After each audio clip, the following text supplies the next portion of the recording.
Welcome to the Genius Factory. Enjoy the video. You start by opening your device's store app and going straight to search. Do this now. On iOS, tap the Search tab. On Android, open Play Store and tap the search bar or your profile icon.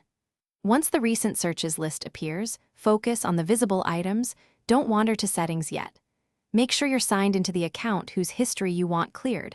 Otherwise, you'll remove the wrong recent searches. Now prepare to remove entries one by one, or open the Settings option to clear all. Next, remove the searches.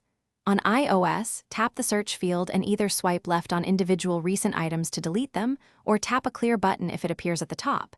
This removes local search history immediately.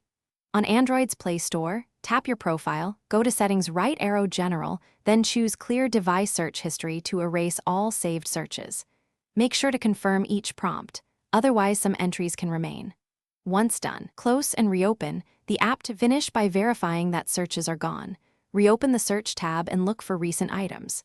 If any entries persist, sign out of the Store app and restart your device, then sign back in and check again. If that fails, clear the app cache Android, or, on iOS, reboot and ensure screen time or restrictions aren't restoring data. Also confirm you didn't clear a different account. Make sure you're on the same Apple ID or Google account that held the history. Thanks for watching. If you found this helpful, don't forget to like and subscribe.